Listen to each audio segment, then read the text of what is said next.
สบายดีทุกคนสบายดีมื้อนี้ก็มาอยู่กับสองสระเส้นเก่าเส้นเดิมจ้ะทุกคน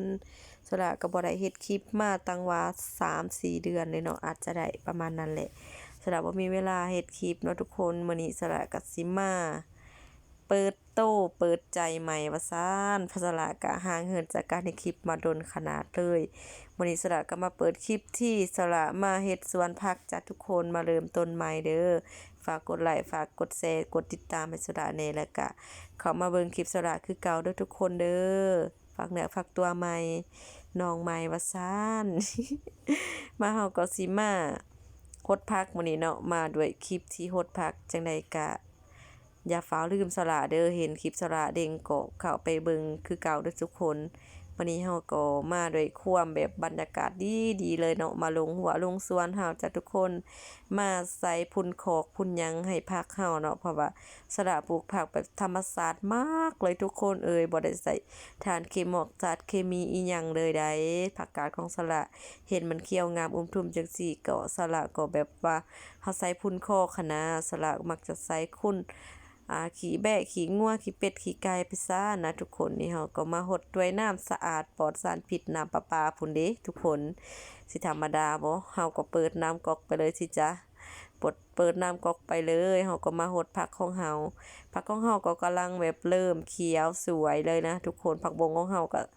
มันกำลังป่งนะทุกคนมันสิเหลือแต่กระดูกกันล่ะหอยมันกินนะทุกคนผักบงของเฮาจักแนวใดหอยมันจะมักกินผักบงหั่นน่ะมัน บ่โป่งเทื่อสละปลูกมานี่ประมาณอาทิตย์หนึ่งได้ผักบงนี่เห็นบ่นี่แถวห่างๆนี่มันเหลือแต่กระดูกแหละผักบงของสละนี่บ่เหลือและใบมันน่ะ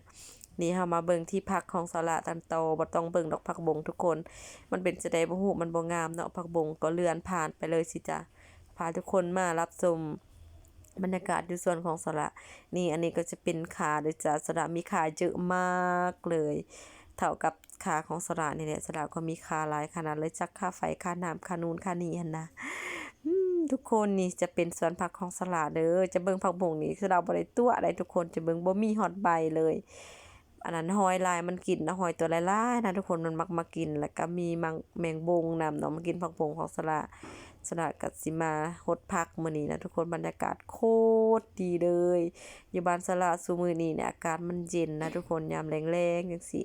อากาศก็ค่อนข้างจะมีแบบมีลมแหน่อิหยังแหน่จักหน่อยนี่แหละเบิ่งที่สละก็แต่งตนแต่งตัวมาด้วยสภาพเสื้อแขนยาวทรงยาวเลยอันนี้ผักกาดของสละเบิ่งแม่สละบ่ได้ตัวใดผักกาดมันมีใบเนาะแต่ผักบงมันเหลือแต่กระดูกแหละมันบ่มีเลยอันนี้ผักสลัดของสละโอ้โฮกำลังงามเลยนะทุกคนเพราะว่าที่จริงแล้วบ่อนอื่นเขาน่ะจะเฮ็ดสวนผักตั้งแต่ประมาณเดือน10พุ่นล่ะทุกคนแต่ว่าอยู่บ้านสละเฮาก็เริ่ม ปลูกผักตอนเดือน11เดือน12เพราะว่าแม่นหยัง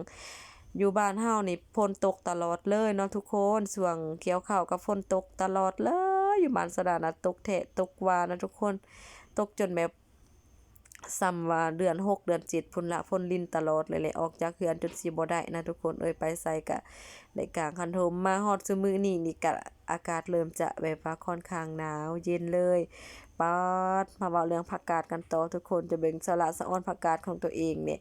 อีกจักหน่อยก็คือสิได้ขายนี่แหละบ่ได้ขายก็ได้กินเนาะทุกคนเป็นสวนผักที่ปลอดสารพิษแท้งบอกเลยสละบ่ได้ใส่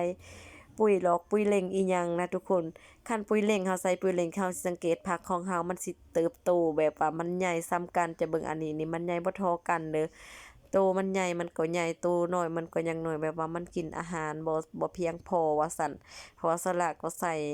แต่พุนคอหั้นนะ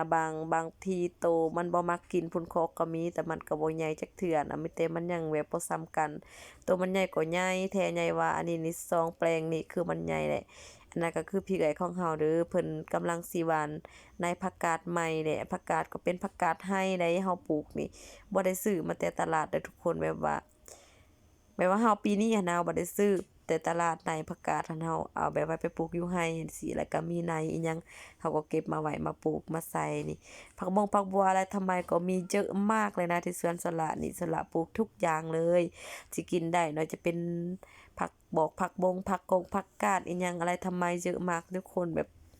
มันพอกินหั่นนะ คันว่ามันใหญ่พร้อมกันเนี่ยคือสิได้ขายเนาะขายก็ได้เงินกินก็อิ่มท้องว่าซั่นที่จริงแล้วเราก็ปลูกไว้กินนี่แหละเพื่อบ่ได้ซื้อของเขาเจ้าเนาะคันซื้อเข้ามาแต่ตลาดเนี่ยขายเป็นกิโลพู้นใดเฮาปลูกเองเฮาก็ได้กินอยากกินส่ำใดเฮาก็กินเก็บเอามากินนะทุกคนเฮาใช้เวลาบ่ดนในการปลูกผักประมาณอยู่2-3อาทิตย์มันก็ใหญ่แหละนี่เบิ่งแม่จักหน่อยสละสิมาอัปเดตให้ทุกคนเบิ่งอีก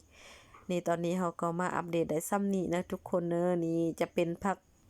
อิหยังก็ผักหอมลาบเนาะบ้านทะละเอิ้นว่าหอมลาบอันนี้ทุกคนบ้านทุกคนเอิ้นว่าแนวใดอันนี้ก็จะเป็นผักบงผักหะของเฮาก็หลายๆนะทุกคนและอันนี้ก็นี่อันนี้จะเป็นผักชีลาวเฮาเด้อเอามาใส่เฟอใส่นู่นใส่นี่ใส่นั่นก็แซ่บหลายแต่สละสิมักเฮ็ด